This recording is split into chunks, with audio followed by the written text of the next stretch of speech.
Assalamualaikum warahmatullahi wabarakatuh. Salam, Om Swastiastu, Namo Buddhaya, Salam Kebajikan. Halo, perkenalkan saya Aldo Saputra, peserta Latsar CPNS Basarnas tahun 2025.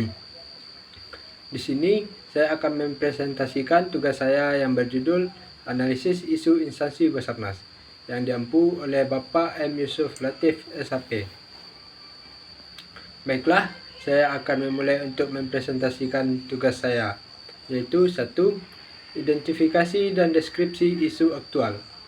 Basarnas menghadapi tantangan besar dalam penanganan kecelakaan atau bencana yang terjadi di wilayah-wilayah terpencil, seperti daerah pegunungan dan pedalaman.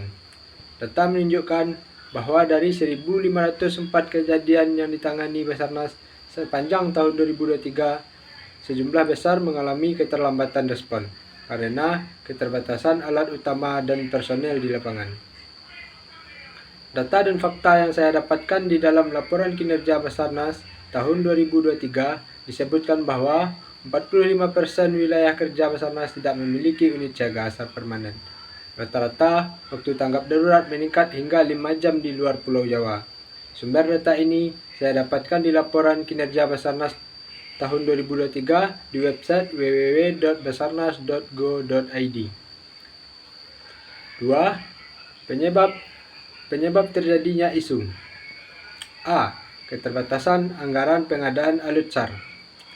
Banyak peralatan SAR seperti helikopter, kapal cepat, dan kendaraan rescue tidak tersedia secara merata. B. Distribusi SDM tidak merata.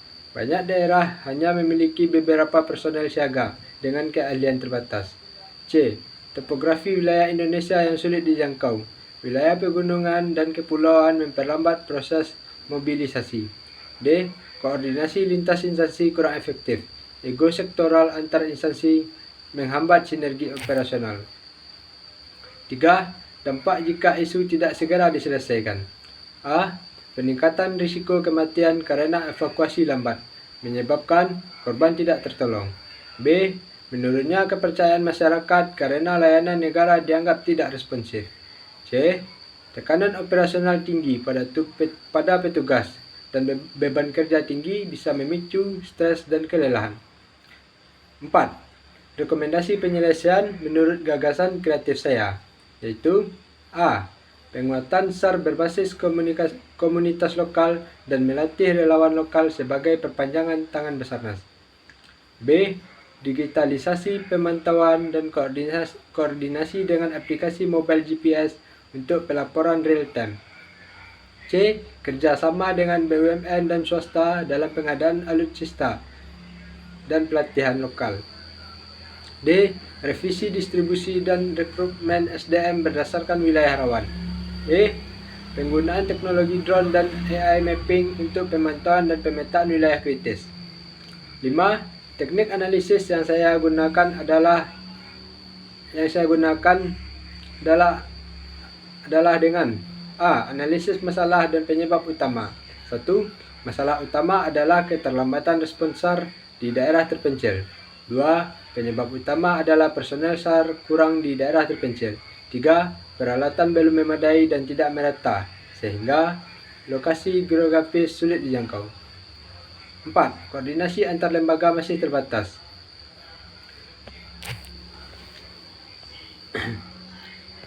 Dan analisis pada dampaknya. Dampaknya yaitu 1. Korban bisa terlambat diselamatkan. 2. Kepercayaan masyarakat terhadap negara dan instansi bisa menurun. 3. Beban kerja personel terlalu berat.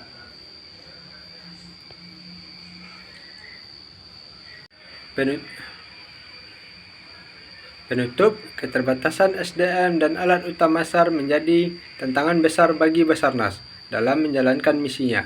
Dengan pendekatan kolaboratif, pemanfaatan teknologi, dan inovasi komunitas lokal, Basarnas dapat meningkatkan efektivitas dan kecepatan respon demi menyelamatkan lebih banyak nyawa.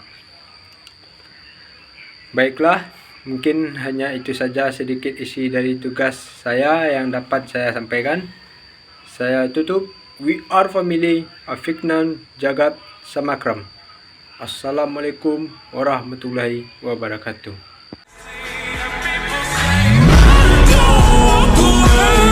She's sweet but a psycho.